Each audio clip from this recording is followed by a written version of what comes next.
The Department of Justice has now been rebranded as the Department of Injustice, and they are coming after you. They're coming after you and your weed. Maybe you don't have no weed. Your cousin might have some, but they're coming for everything. And I mean, we can laugh about it, but it really is the war on drugs 2.0, so it's no laughing matter. Thank you. Hello, everyone. It's a pleasure to be here with you all today. I have the great privilege of introducing today's panel, and I'm going to do that quickly because my mentor, Dr. Dyson, who will be joining us, has a heart out, and I really want you all to hear from him. He is often one of my greatest inspirations. So with that, I'm going to get started. Marilyn Mosby is Baltimore State's attorney. Absolutely give it up for Marilyn. Well known for taking bold moves in the pursuit of justice. Not as well known, she has become a dear sister friend of mine, also a huge inspiration. She's doing so much good work to help reform the criminal justice system in this country, and she's leading the standard with Baltimore. And so let's please give it up for Marilyn.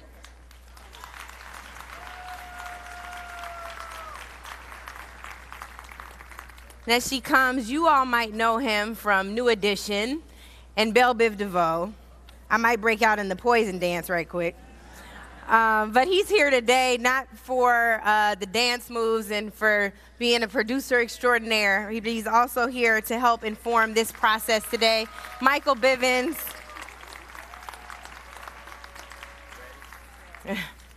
And next up we have Colin Warner, who we'll hear a lot more from later on in this program. But it's so important when we talk about these issues that we're not just talking policy, we're talking about the people who these issues have actually impacted. So Colin Warner's here today. We will watch a trailer about his experience later on this afternoon. Colin, we welcome you to the stage. Next up we have a well-known activist here in Baltimore, an organizer, Ray Kelly, who found the national spotlight on his city after Freddie Gray's death. His work has been seen in the Department of Justice's overview of Baltimore Police Department's work, and he's here today to join us to talk about what we can do to impact the policy space. Ray Kelly, thank you for joining us. Next up is Andrea James, who's a Boston area activist and author who uses her personal experience working in the criminal legal system and then being incarcerated in federal prison to fight reform. We will hear from Andrea today on both sides. Andrea, we welcome you to the panel.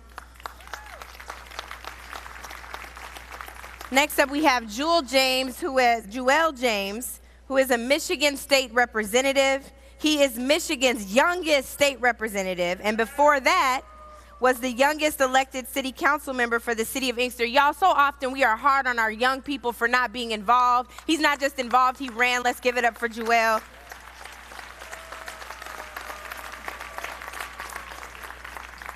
And last but certainly not least, I call him my mentor. I call him Doc. None other than Dr. Michael Eric Dyson to help round this panel up today. You all know him very well. Let's give him a warm welcome. Let's be seated. And then so you all know there are folks in the audience who have note cards, and we're going to try to get to your questions. So if you see the volunteers holding the note cards, they are around and can take your questions via the note cards this afternoon. Good morning, everyone. Good morning. We're still morning time because I know it's been a little while. Yes, it's 11:14. We have 46 minutes left for morning. I really think it's important that before we dive into some other pieces of this, we hear the terms mass incarceration and criminal justice reform so often, and I think we throw them out so much that people start to lose the compassion about the issues. So I really want to take a moment to set the stage. Marilyn, I want to start with you on what mass incarceration really is and why we should care. So just both the definition, how we define it, how it impacts us, and why we should care, why we should be utilizing our energy to really throw ourselves in and get involved. And I'd love for you to, use examples of some of what you're doing as well. So when we talk about mass incarceration, we have to think about, for a very long time, the criminal justice system has had a disproportionate impact on communities of color. And we've criminalized, our communities. in ways in which nonviolent offenders have resulted in a disproportionate impact of individuals, African Americans, being incarcerated. So, you know, when we talk about reforming that, it's a matter of, you know, really trying to address those systemic issues and ensuring that we're not just locking up Black people based on nonviolent offenses. Wow. Right. So next, I want to go to Dr. Dyson. I know he's done taking his selfie now. You got to be able to throw shade to your mentor, right? He was taking a selfie. So I want to go to Dr. Dyson to answer the same question on just the frame before we get into some of the anecdotes who actually happen to be sitting here with us. So Sure. I wanted you to add to what Marilyn just talked about. Well, it's great to be here with Dr. Angela Rye and all of the other panel here this morning. You know, when we think about mass incarceration, we think about, as Attorney Mosby has said, the disproportionate concentration of people of color in what we now know as the prison industrial complex, which simply means local jails, federal jails, and prisons warehouse disproportionately African American people and Latino people. That means that for nonviolent drug offenses that other people are hit on the back of the hand and told, now you go home and you become a better Johnny or Jill, Shaniqua and Jamal are sent to prison. They are sent to prison because they are introduced to it in terms of detention in public schools. Look at the relationship between discipline when your children are kicked out in the 2nd and 3rd grade, God knows sometimes even kindergarten, and then they are known as a disciplinary problem, and then they go to detention, and then they are sent from detention to local detention centers. That becomes a feeding cell for a jail cell, which becomes a warm-up for prison. Again, these are not people who are inherently criminal, but they have become, as Ms. Mosby said, criminalized. And when the Honorable Ms. Mosby talks about criminalization, that means your children are targeted for specific slots in prison and in jail. Mass incarceration suggests that a disproportionate number of people of color are subject to this for doing the same offenses that white and other peoples commit. They are given time off, they are given time release, they are given programs where judges allow them to work off their time in other fashion. Well, that is not the case for Black and brown people. That leads to an accumulation of Black and brown bodies in prison. Think about it. In the 80s, we had numbers of people in prison. That is doubled and tripled. Now we have, what, 1.2, 1.3, 1.5 million people in prison, the most of any industrialized nation. And masses of those people happen to be people of color. So not only are they doing the same thing that other people do and getting more time for it, they are also getting harsher sentences, and the refusal of judges, in some cases because they are locked in with mandatory or minimum sentences, which makes a difference when you have an attorney general like Eric Holder in place and when you have an attorney general like Jeff Sessions in place. Jeff Sessions has reignited the war on drugs. Yeah. And as Tupac Shakur said, the war on drugs is a war on Black and brown people.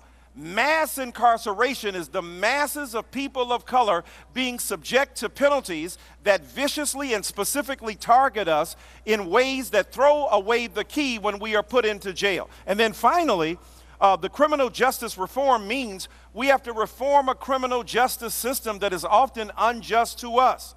When other people when we look away for what they do, when we overlook what they do, when we give them a 2nd and 3rd and 4th chance, when they have affluenza, my child is too rich to go to jail, so please let him out. Whereas the people in the hood in Baltimore are not seen as affluenza, and as a result of that, they go to jail for 3 and 4 and 5 and 6 and 7 years. When we think about the fact that a white woman is killed by the police in Minnesota, what happens? The police chief has to resign.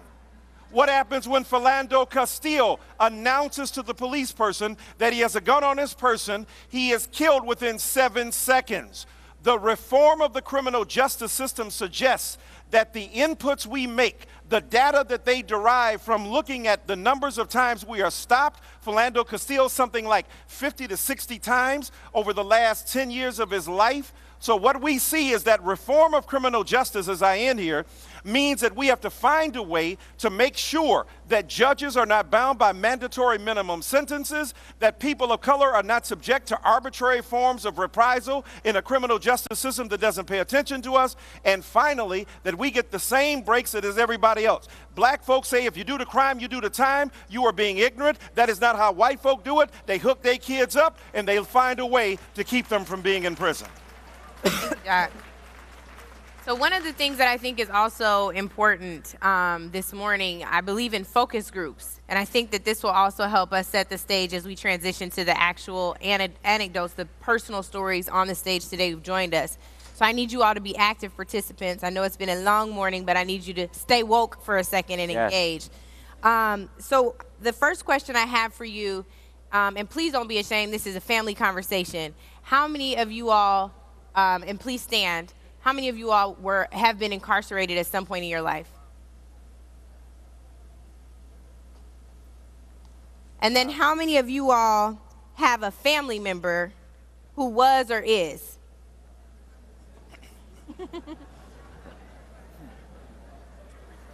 And the last question, don't keep standing, hold on y'all, participate focus group. The last question is how many of you all have a good friend who was or is? So when you look around this room, when you look at even this stage, we don't have a choice but to engage on this issue because it literally impacts almost every single person in this room. So with that, I want to transition now to you, Colin. And the reason why I want to go to you before you answer, there's a trailer that we have about your story, but then I want you to talk to us a little bit about what happened in your personal experience being wrongfully convicted. But if we can run the trailer.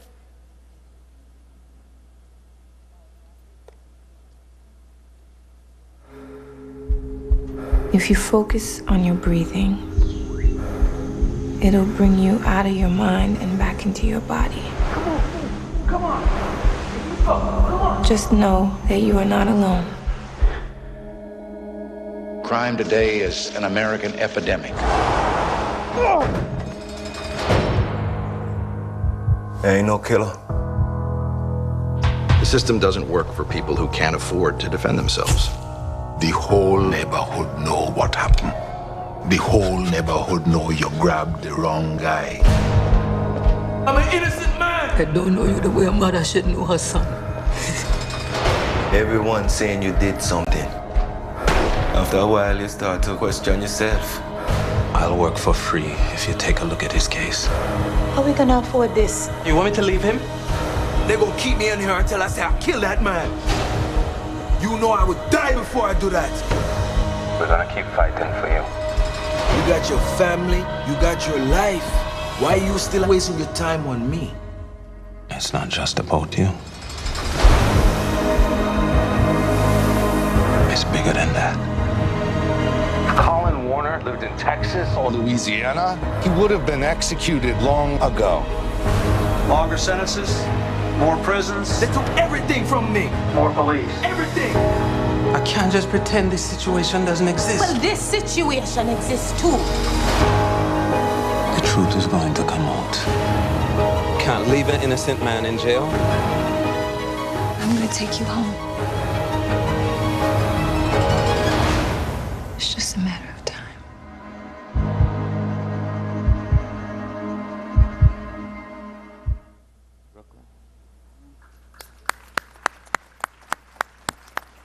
Colin, thank you for being here. I really want you, as quickly as you can, and this is tough because, we've seen the trailer, but I want you to share a little bit about your experience. Being wrongfully convicted, many of us are well aware of the Central Park 5, or we may know someone who was wrongfully incarcerated or even wrongfully arrested.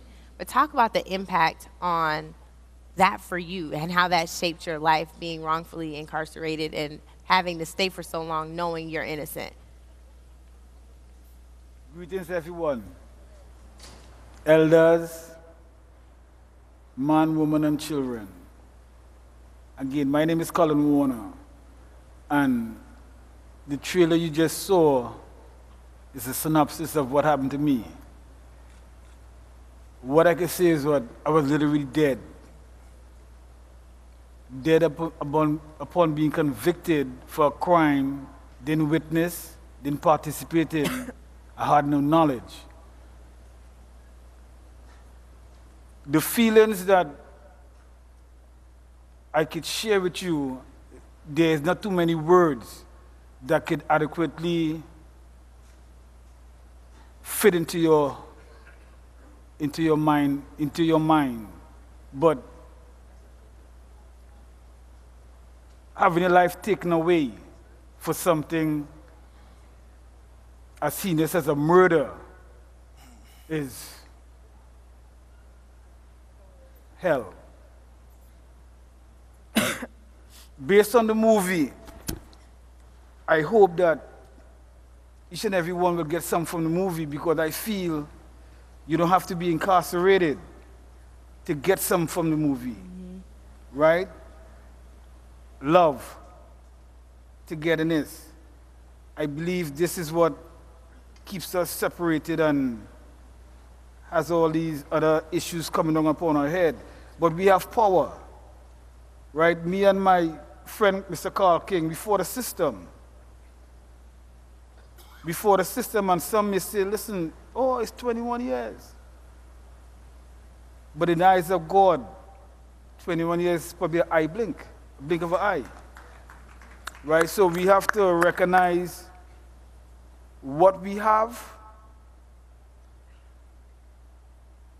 to keep it for a certain amount of time. You know, we're talking about mass incarceration with kids. These kids have nobody out there. Nobody out there to show them something different, to teach them. They're on the streets 24 hours a day. What do you expect them to do? Go to college from the streets? We have to step in. We cannot be afraid, because if you're afraid for the next man on the street, you're scared for your kids. You're not going to do nothing for your kids. So we have to step in. And this is one of the things that surprised me after doing 21 years in prison, is how scared we are, the people, to do anything, to attempt. We are great, but our greatness is come down to normalcy. Colin, you just mentioned Carl King, who is your childhood friend who worked diligently to help get you out of prison. Is he here? Carl King is here. Carl, can you take a stand? That's my angel. That's my angel.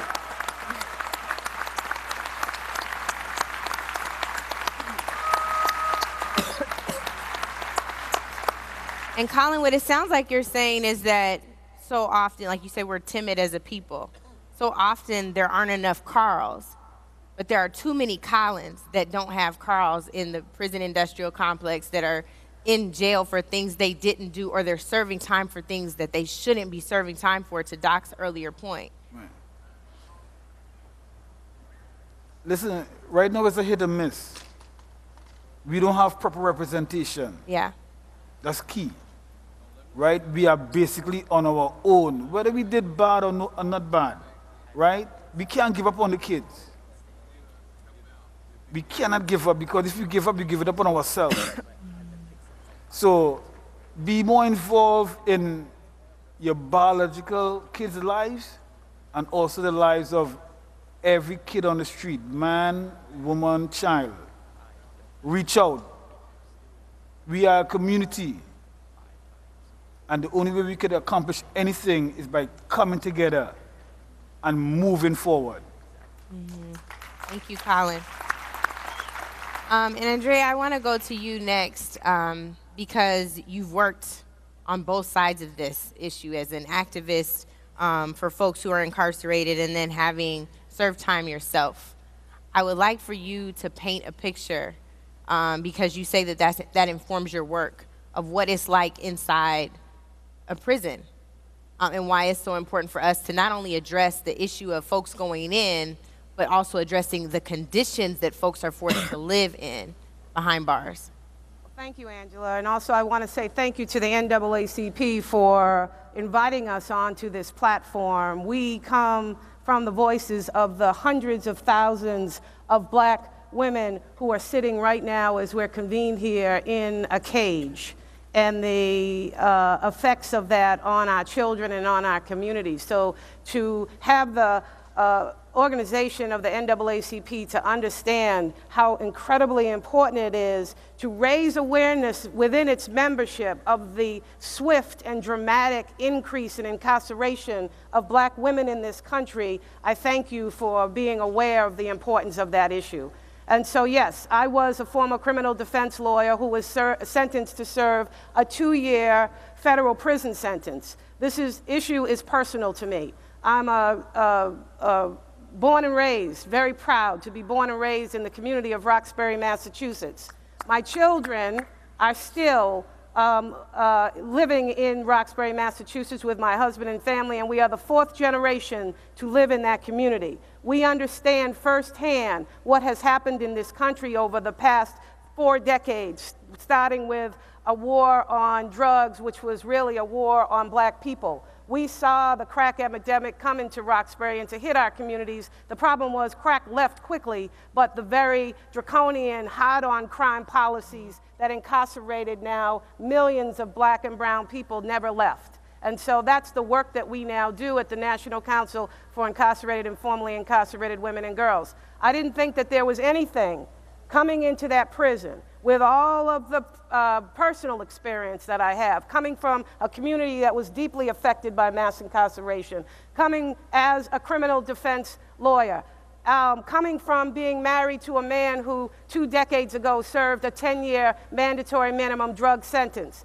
This is very personal to me. I did not think that there was anything that anybody could tell me more about our broken criminal justice system when I left my 5-month-old baby boy and my 12-year-old daughter in the parking lot of the Federal Prison for Women in Danbury, Connecticut, and stepped into that prison crammed full of black women. Almost 2,000, and that's just one federal prison. There are hundreds and thousands of places right now where black women are being held in prison cells, an 800% increase in incarceration.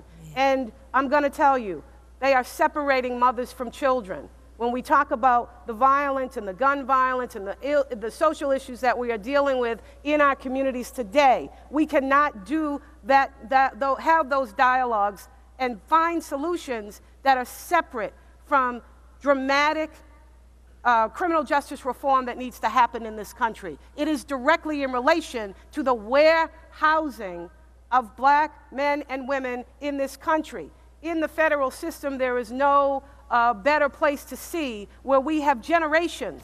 I was in a prison with generations of black women from the same family, grandmothers, mothers, and their daughters on the same drug case, incarcerated for a minimum of 10 years, mandatory minimum plus sentences. And if you ask them, where are your male counterparts?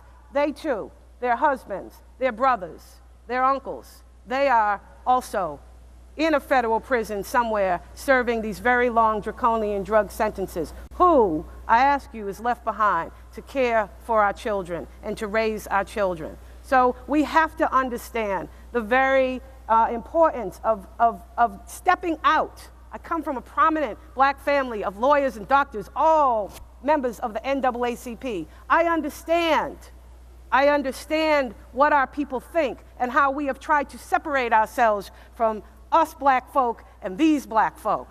We cannot continue to do that. This issue, as you have seen when everybody in this room stood up, has seeped in and pervaded our entire lives throughout all of our communities. And now it is taking the fastest growing incarceration population, our black women in this country. They are separating us from our children. Women cannot mother from inside of a prison payphone. It doesn't work. And so we have to understand the conditions are horrific. 90% of women who are currently incarcerated in our country's prisons, federal, state, and county, are women who are suffering from untreated trauma. They are women who are victims themselves. They are criminalized, and they are essentially incarcerated for being poor and struggling with the illness of addiction. How dare us?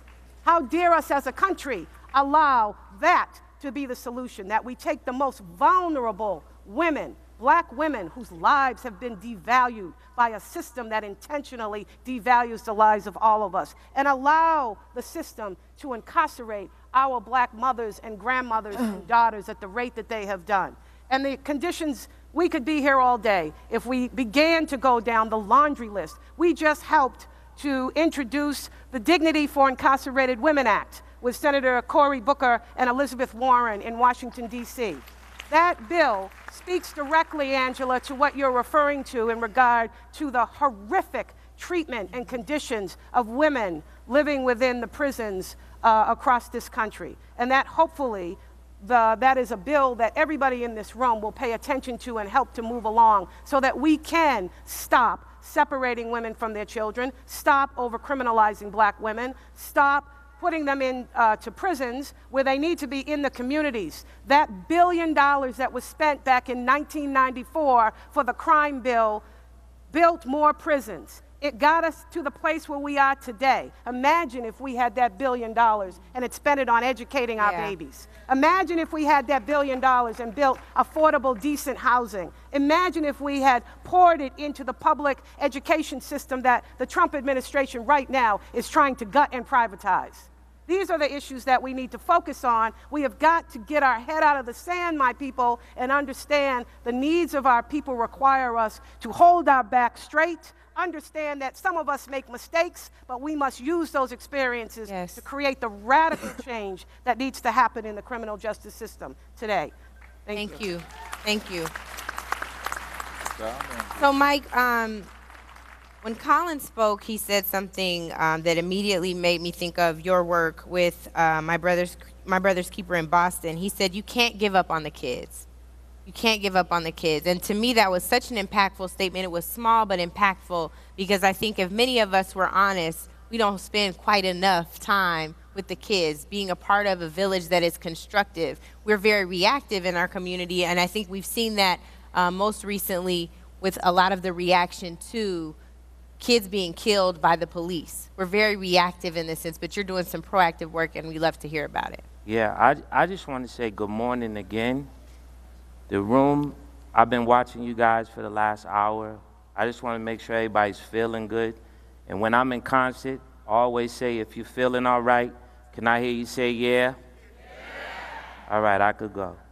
Now, I'm listening, and the reason I'm here is because I was invited, because in my hood in Boston, I represent so many different parts of the city as a voice for people who are crying out and needing something. And in terms of the kids, these kids don't even realize what day camp is.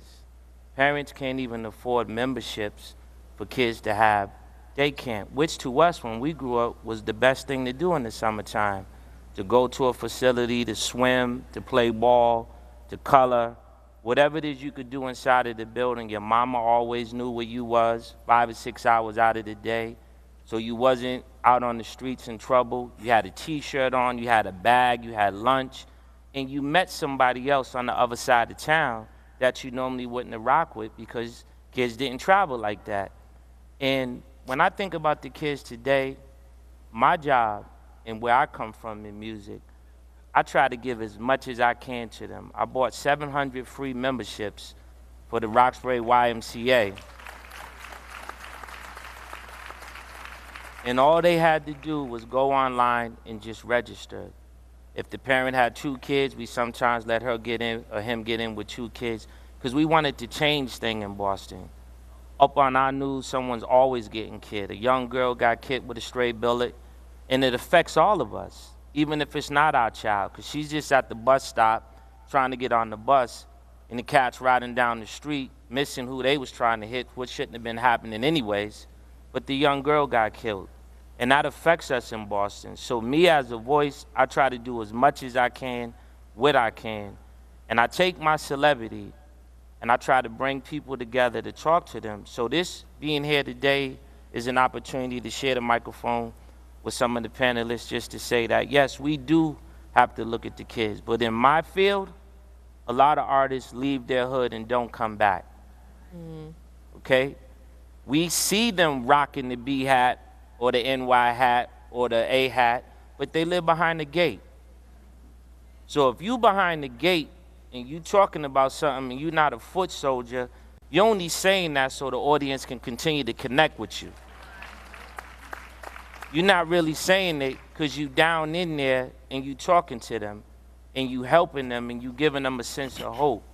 So today for me, as much as I could get on this mic, because I know it's about 15 of us up here, I'm going to make sure in my time on this mic that, one, I get to connect with you. I get to connect with you. That means a lot. When we all go back home, you could think about this panel and all of this information that you could take back with you and know that anything I could do in your community, I'm Mike Bivins, I'm online, and I'm easy to get at. And I don't just rock in Boston. I tour from New York City to Portland, Oregon, and I love talking and getting down with the kids. Thank you. Thank you. Thank you. So Ray, I want to shift gears a little bit because I just talked about our reactive approach into some more proactive measures. And you've been on both sides of that, both reacting to some of the most tragic situations in our communities, thinking mainly of Freddie Gray, but you've also been proactive in policy prescriptions and changing things in reform. So I want you to just lean in a little bit as an organizer and an activist to talk to folks here about the things they can do to impact the policy process. Whether it's a legislative solution, it's changing a regulation on the books, it's changing the way police interacts with our communities. What are some of the things that you would suggest going forward that these folks can do to engage? Thank you. I want to first just welcome everybody to Baltimore City. That's what we do. So, the No Boundaries Coalition, we are, for one, a resident-led advocacy group. So our foundation is raising a resident voice. So what we try to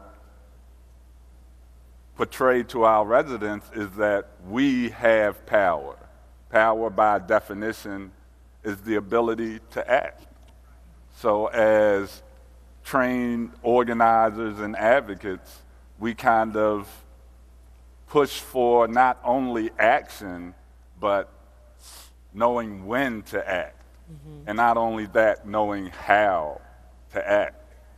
So what we promote is engagement, whatever the situation may be. Of course, it always starts with a focus on voting. That is a communal voice. And in our communities, sadly, because of a lack of hope from years of oppressive practices and bureaucratic disinvestment, there's a lack of hope in our communities.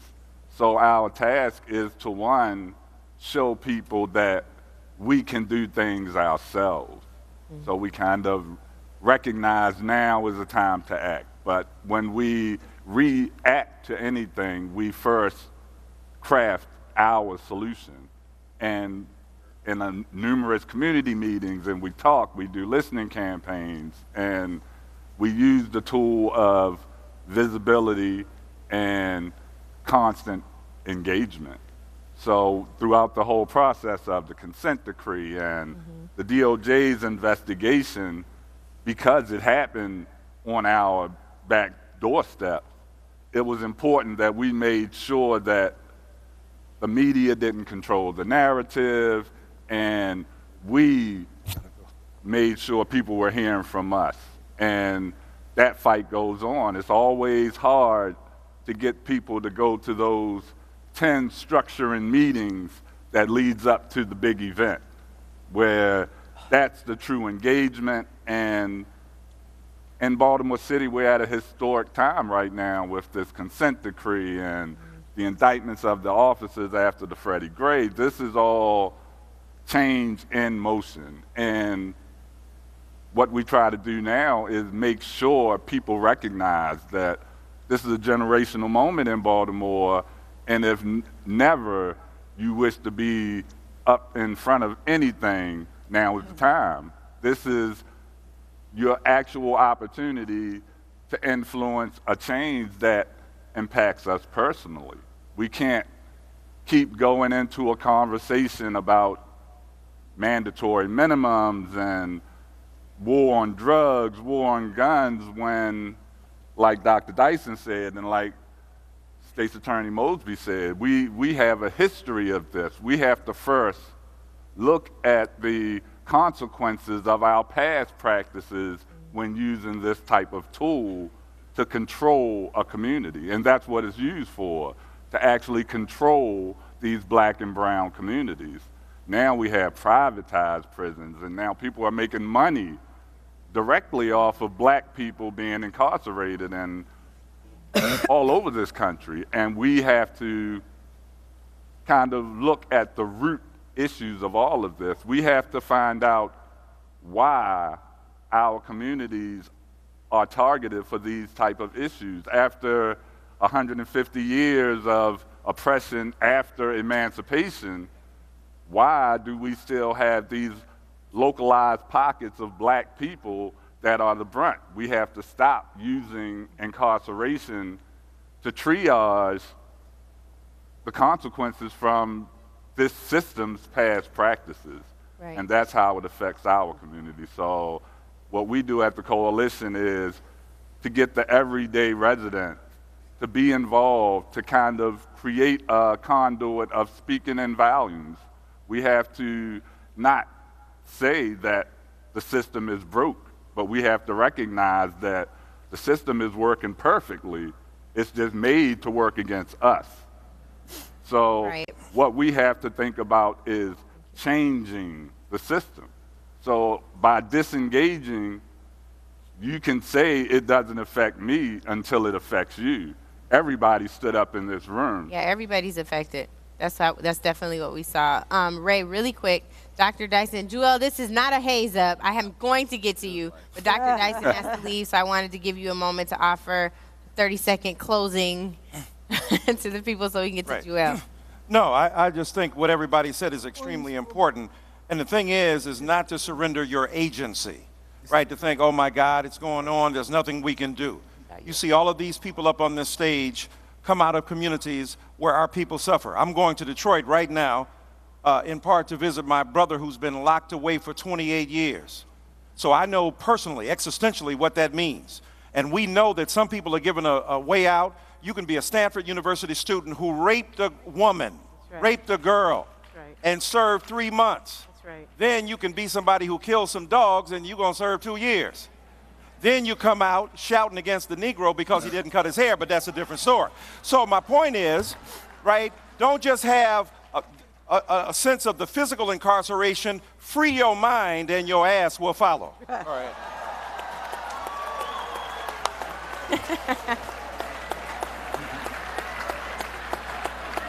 He literally has a mic drop moment because his mic is dropping. Love you, Doc.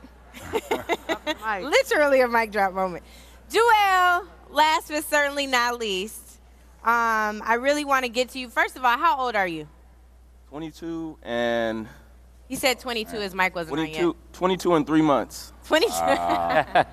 Still kind of and I think that it's sad when we get so excited that there's a young person doing these things, but I'm also so excited that you're doing what you're doing. You're not just involved. You're not just going to the voting booth. You ran. And I think that speaks volumes about your courage. I want you to talk about the first bill you introduced because we are kind of on this policy prescription path.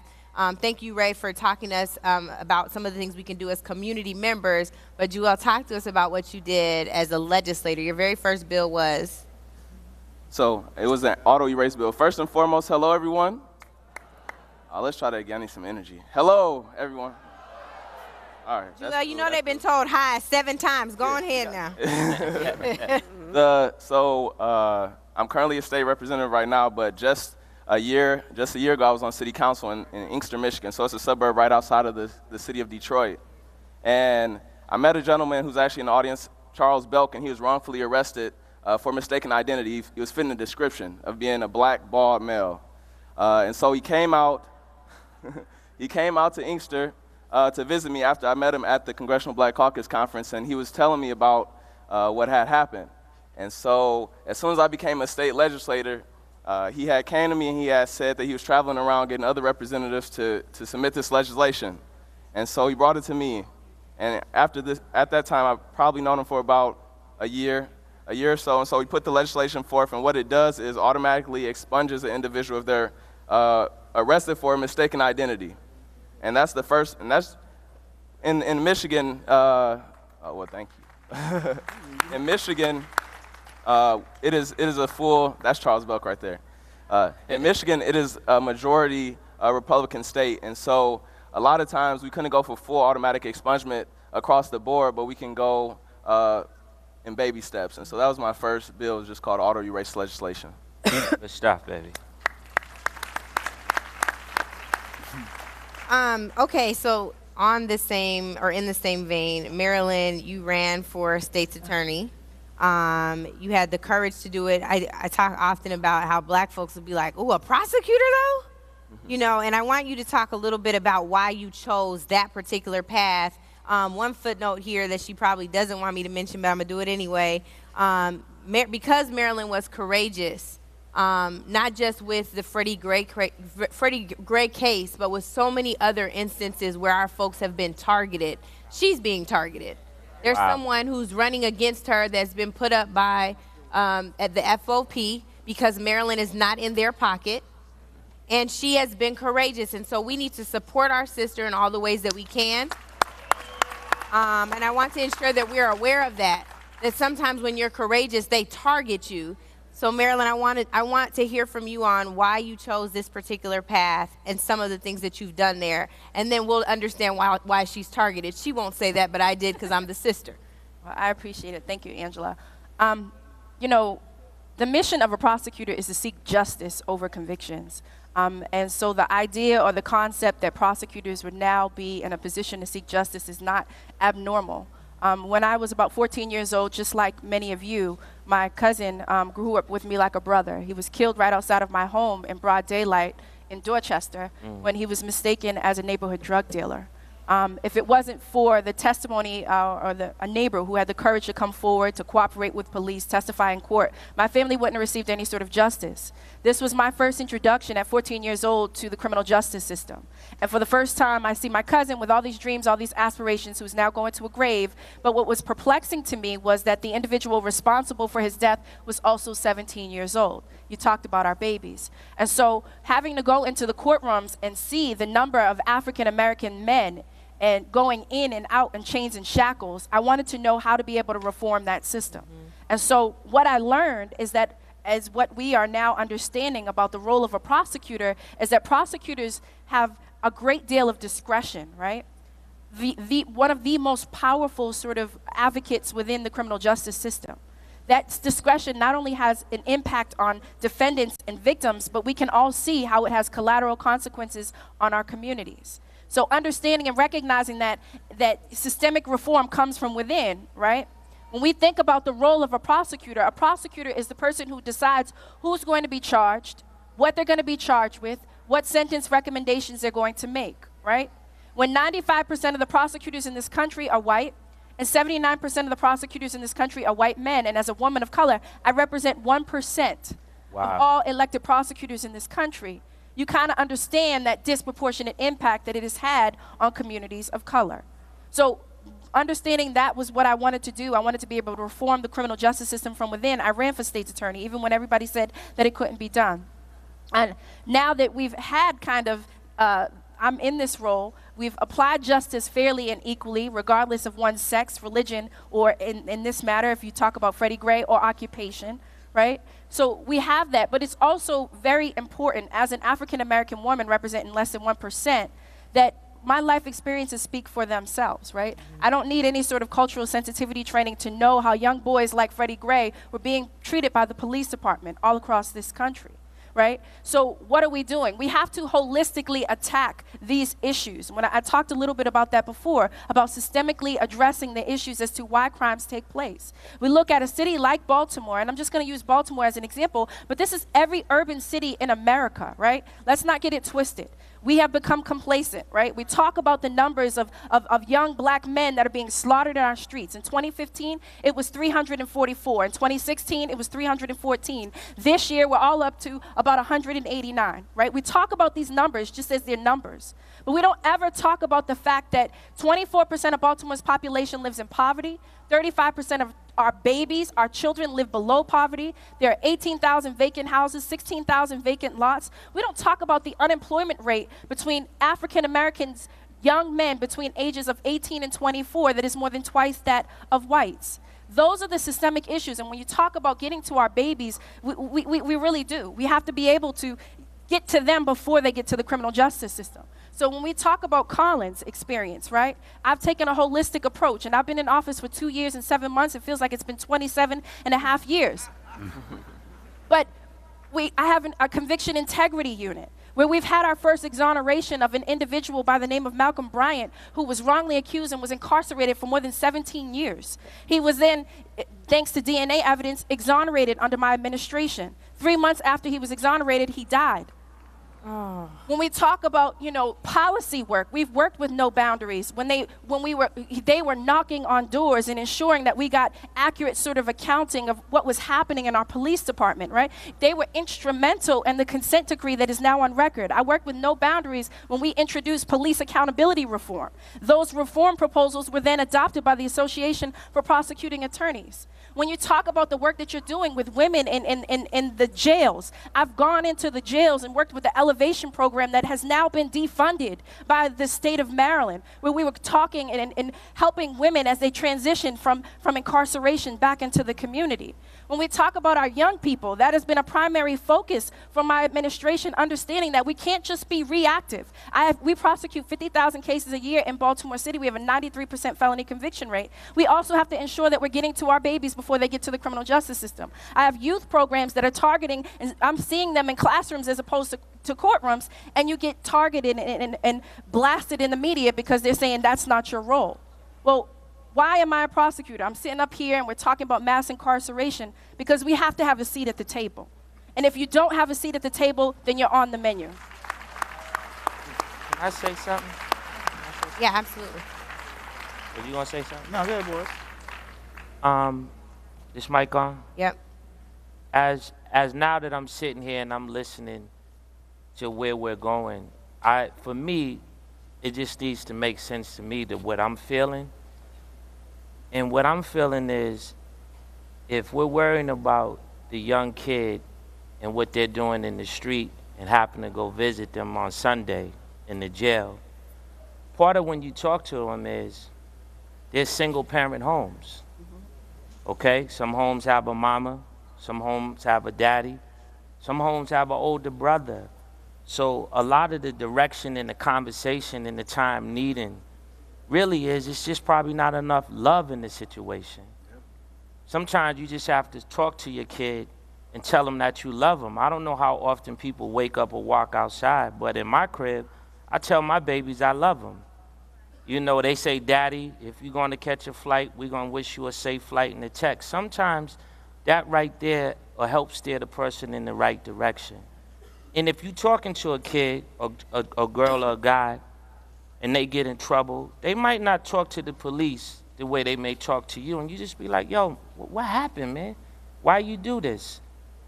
You might hear something as simple as, yo, Mike, man, I'm hungry. I'm sorry, man. I flipped this bag because I got to eat. I got a young girlfriend. She need Pampers. She need milk. I know what I'm doing is wrong. They won't hire me to get a job. What else am I to do? And then when they leave at a young age and they go behind the bars, some parents don't even go visit their kids. All right? So a part of feeling like no one loves you and you just left alone, that's when you really start wilding out, because now mama don't want to go see you, ain't no one coming to visit you, so you just feel abandoned. So we are talking about mass incarceration, but we ain't talking about love. And that's really the problem. That's really one of the problems in the black community. And that's why I'm sitting there, I'm thinking like, damn, well, who took a stance from my side of the block? And this is going back years ago. And I guess Marvin Gaye said, well, what the hell is going on?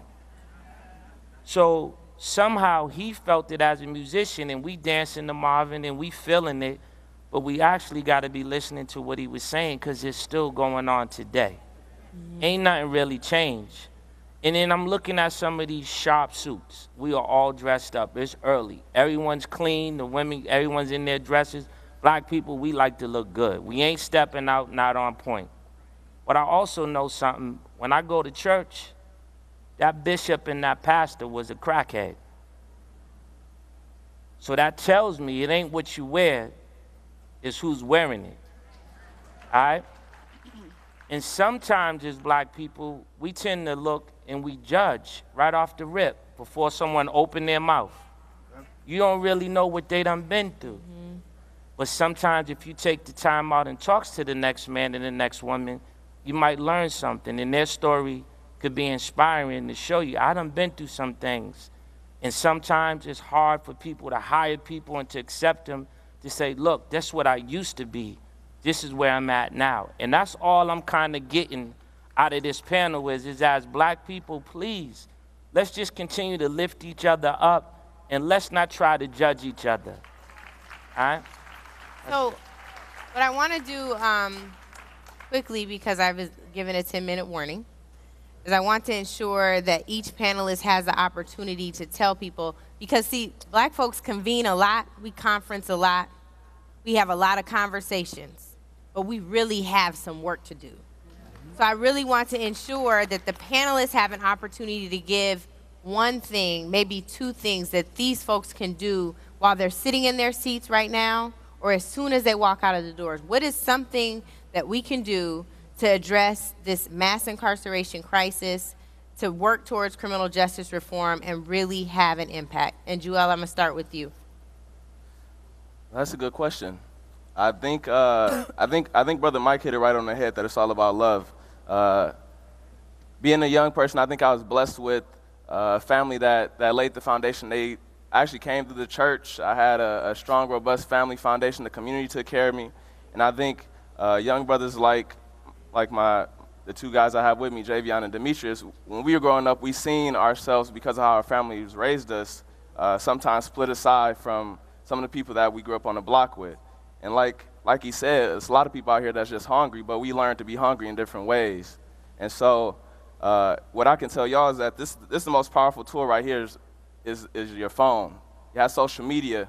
And so just as simple as saying spread love, we can all take a picture in here with somebody else. I know in Lansing at the Capitol, I send out emails and I just tell people, like, give someone a high five today or something like that.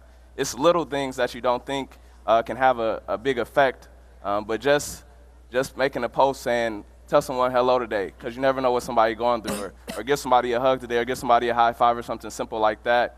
If we all just said that and used the same hashtag and got it trending, and it just blew up all over the world, you just got people running down the streets giving people high fives and hugs and saying hello, you never know how that could change the world. So. Yes, good stuff, Eddie. Andrea? I think the single most important thing that all of you here can do leaving this space today is to leave here understanding that mass incarceration is the civil rights issue of our times. You have to really open your minds to that, open your hearts to that, and understand.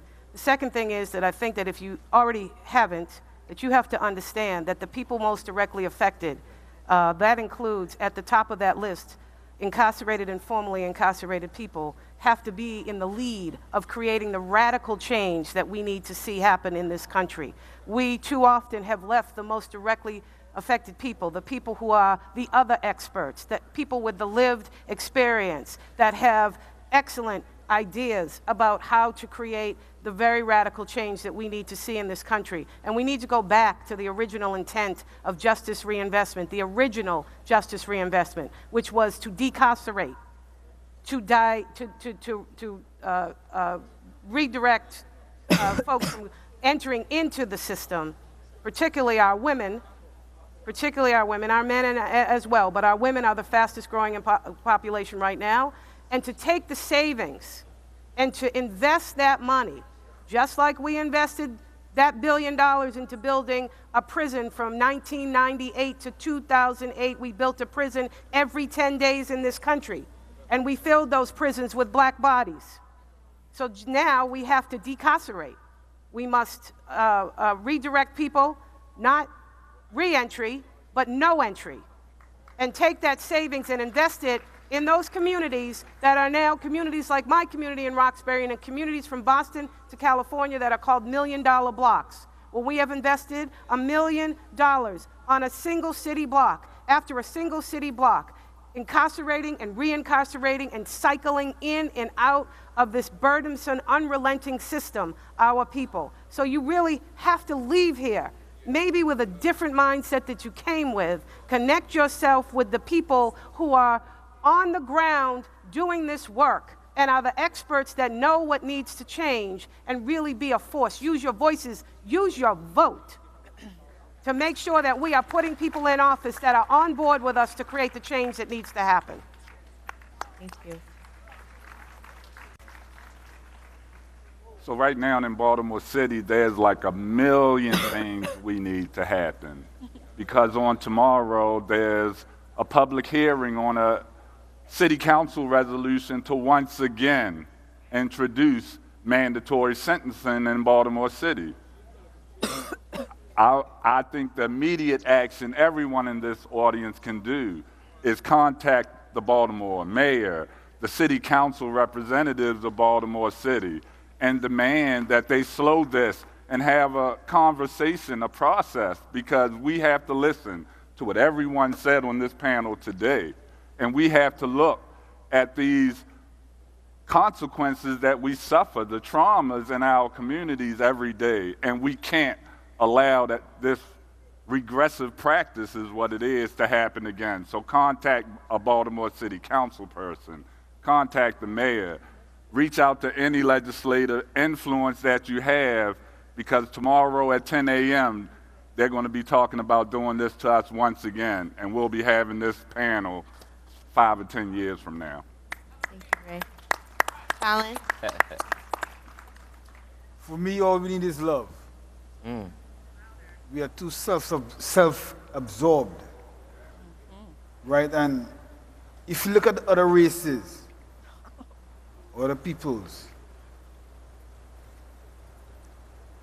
they always come together. There's some system. I was in Boston last month, and I went to buy gas like 7 o'clock in the morning, and there was one guy in the gas station. He was an African. He came over from Nigeria 4 months ago, and he's in a gas station by himself early in the morning. That didn't just happen. He knew what he was going to do before he came over here. That's the system we need. We need a system of togetherness. It's not going to, you see what's happening now? And it will continue to happen if we don't get up, man, and put ourselves to work. We have a lot of time to lay under the ground. Why not do something while we're up here? Thank you. Thank you. Good stuff, Carl. Mike? Please. Me? Yes, Mike. I would just say thank y'all for having me. This is actually my first time being at the convention. I was so looking forward to it. I met some really great people walking over from the hotel to this convention center. And I just hope we keep advancing. And I just hope that some of the things that we talk about, we can fix it. And I hope they don't stay on your back, but they support you, Marilyn. I know when I was home, yes, please.